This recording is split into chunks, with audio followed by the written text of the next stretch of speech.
Hello guys, welcome back to my channel no. So ngayon guys, magbabala tayo ng saranggola. So kung paano natin babalatin yung saranggola natin na bagong gawa na yung buntot niya ay logo ng Adidas. So tingnan na lang ninyo guys kung paano ko binabalatan yung saranggola ko guys ha. So pagkatapos nito, hindi tayo makapalipad ng saranggola or makatesting kasi palaging umulan sa amin every Saturday yung day off ko. Kaya tutorial na lang tayo guys ha, kasi marami akong mga saranggola na hindi natin na titesting. Ang problema lang kasi palagi na lang umuulan dito sa amin. So gagawa na lang ako ng gagawa hanggat pag may time na or wala nang ulan. So tsaka lang natin titestingan yung lahat yung saranggola natin na bagong gawa. So marami akong saranggola, parang apat na saranggola ko na hindi pa natin na titestingan guys. So ito na lang yung gagawin ko guys ha.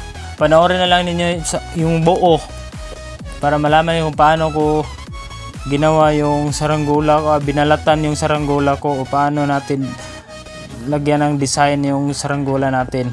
Ito yung buntot niya, yung Adidas. So yung ginagamit ko na pandikit rugby lang kasi hindi ko marunong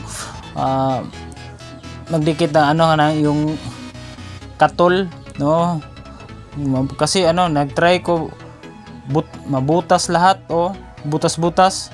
So sayang naman. So ito lang yung ginagawa ko, or pag walang rugby, so scotch tape lang yung gagamitin ko, pwede naman, wala naman problema. So basta importante na pagbabalat ninyo yung sakto lang, hindi yung masikip. So ito yun So pinoward ko lang mga idol guys, kasi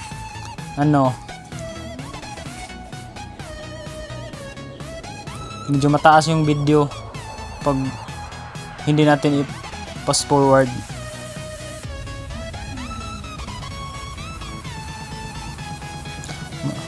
Mahirap naman to pag ganun yung buntot niya.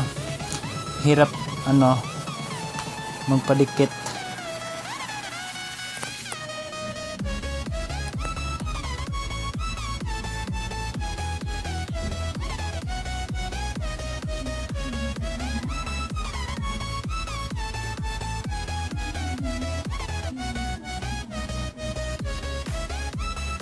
Kahit hindi perfect yung design, ang importante malapit lang makita.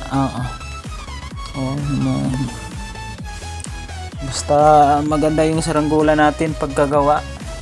Importante lumipad yung saranggola natin.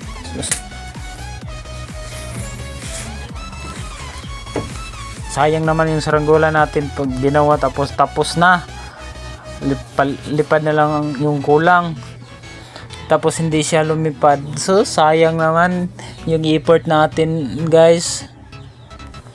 Matagal yung gagawin yung saranggola natin pag buo. Ang tagal, consume ng ilang oras.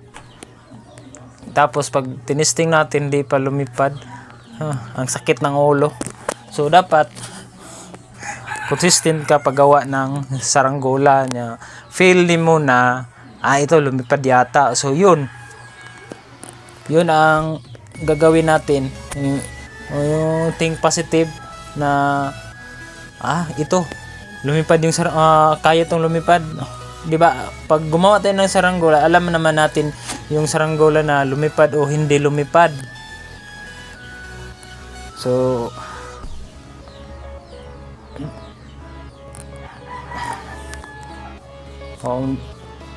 yung design na lang kulang sa mga guys. So dito na lang natin tatapusin yung video. Wag ninyong kalimutan na mag-like at mag-subscribe sa aking channel at i-click ninyo ang notification bell para updated kayo sa bago nating video. So thank you and God bless.